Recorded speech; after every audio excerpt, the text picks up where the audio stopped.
Good morning, everyone.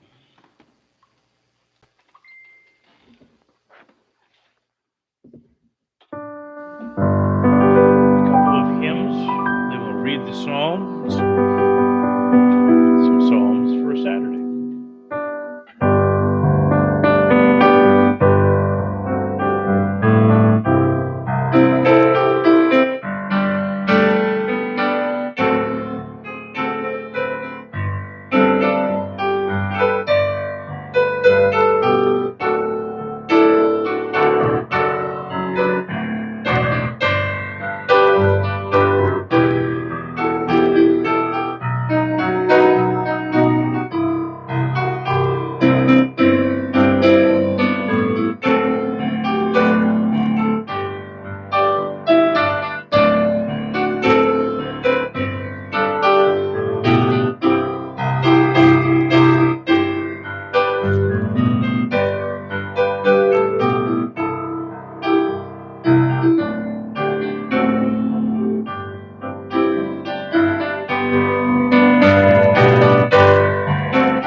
I love to tell the story. This is a hymn book that I used. Well, I didn't use. That was used in a church that I grew up in, one of the two churches on that field, and I discovered this one actually in a box. It was given to the jail, but it wasn't really helping us at jail all that much. I guess I'm talking into this microphone. So can you hear me good enough? That should be coming through. Is that coming through? I think somebody's on here. Is that coming through? I don't think I'm muted. Okay, if you can hear me, just say something over here on the side, just so I know. But that's a great. And if you can hear the piano, last week nothing worked. So if you could just confirm for me that something works, that would be awesome. I'm going to enjoy myself anyway. But just because I've always loved sitting at the piano and just playing and playing and playing. Not going to do that for hours. I do have things to do this morning. But so Colossians and Ephesians both tell us to sing, make melody in your hearts to the Lord. So as I played, here's one. You can look up the lyrics for this one if you don't know it. But this old book has a song called "The Old Fashioned Meeting." And it just starts off, it says, "Oh, how well I remember in the old-fashioned days when some old-fashioned people had some old-fashioned ways. In the old-fashioned meetings as they tarried there, in the old-fashioned manner, how God answered their prayer. 'Twas an old-fashioned meeting in an old-fashioned place for some old fashioned people, had some old fashioned grace. As an old fashioned sinner, I began to pray, and God heard me and saved me in the old fashioned way.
By the third verse, you've got a reasonable facsimile of what that song actually sounds like. It's a.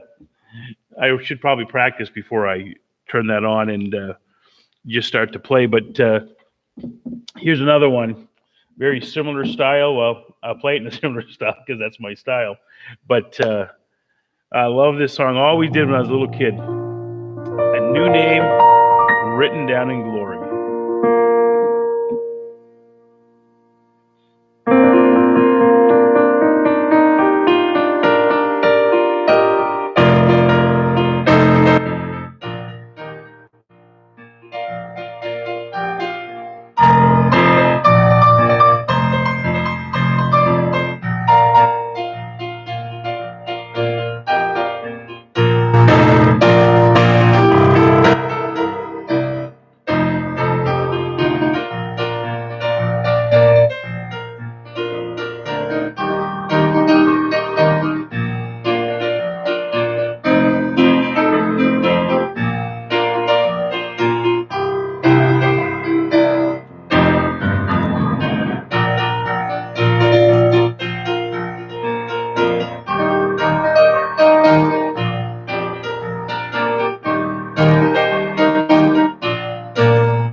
um, sliding along, and we should probably, after playing a couple of hymns, get to the Psalm of the day. I said this last week, but nobody heard me because the sound wasn't on.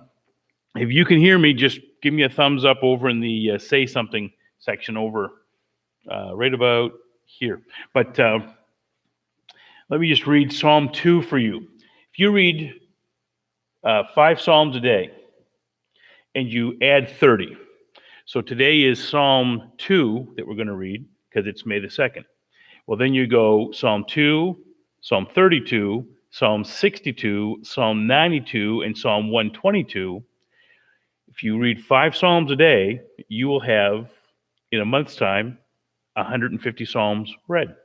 Right? So it's a reading program that I've done over the years in the Book of Psalms, as well as Proverbs. You can do the same thing with what you do one a day. But for today, we'll read Psalm 2. It seemed appropriate. It seems so appropriate today. It says this: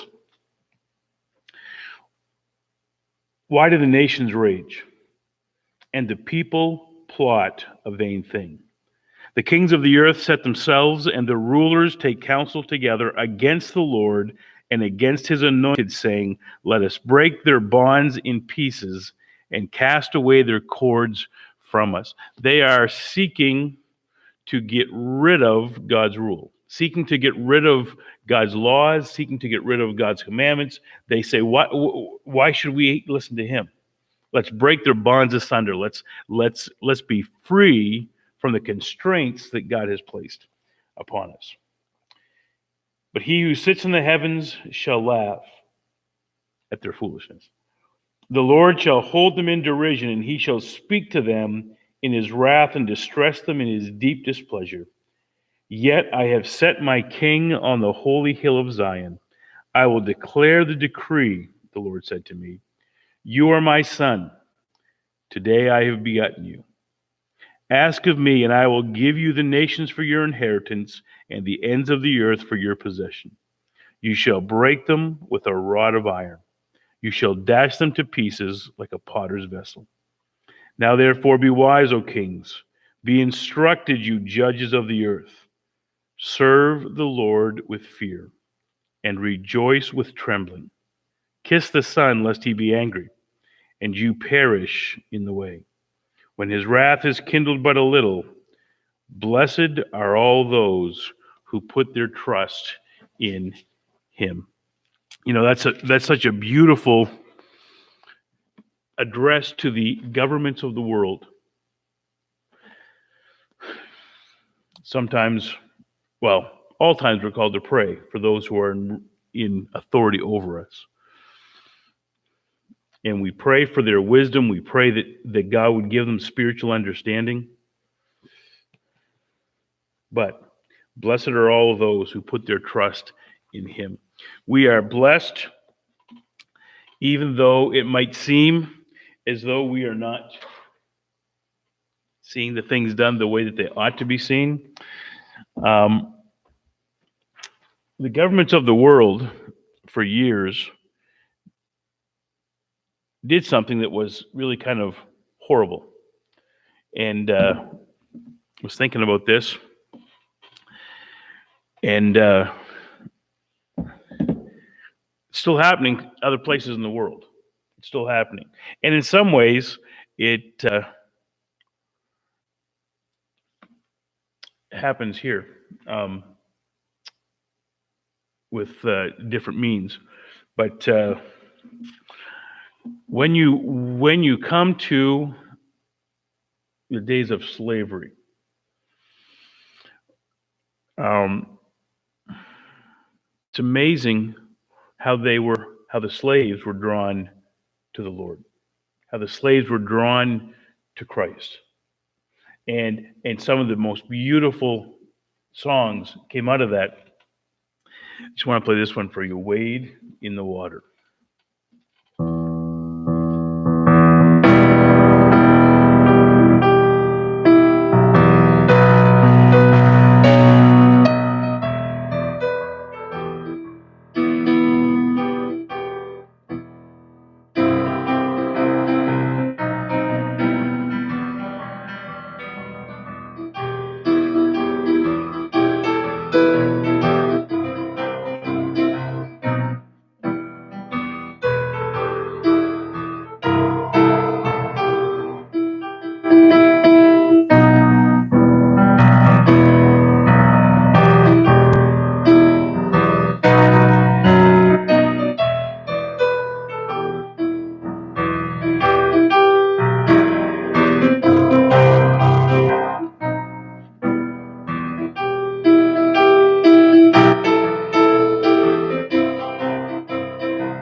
part of our heritage.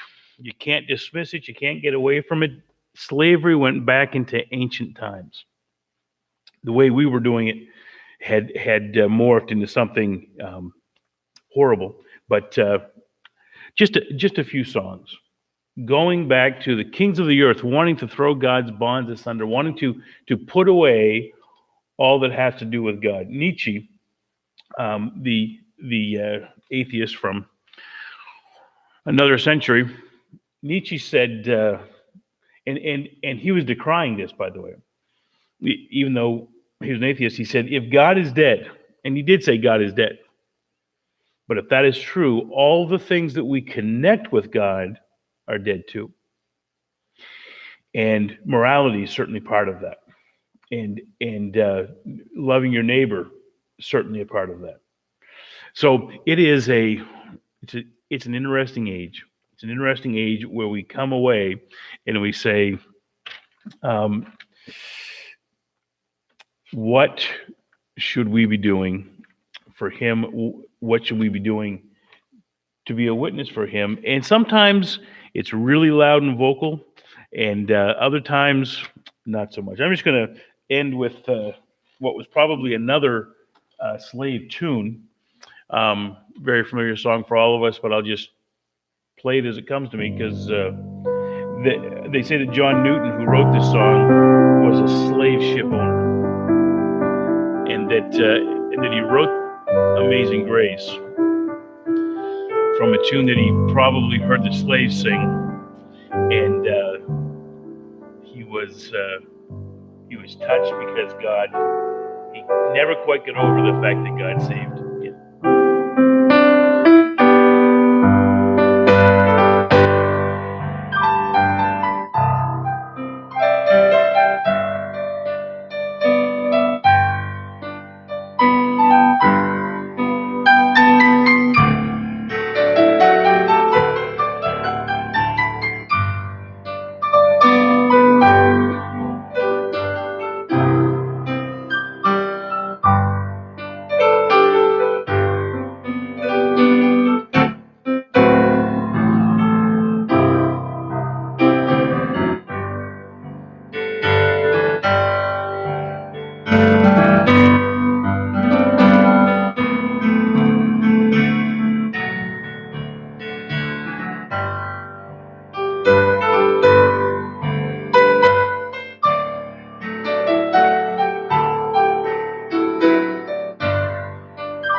Thank you, and have a beautiful, wonderful little Saturday.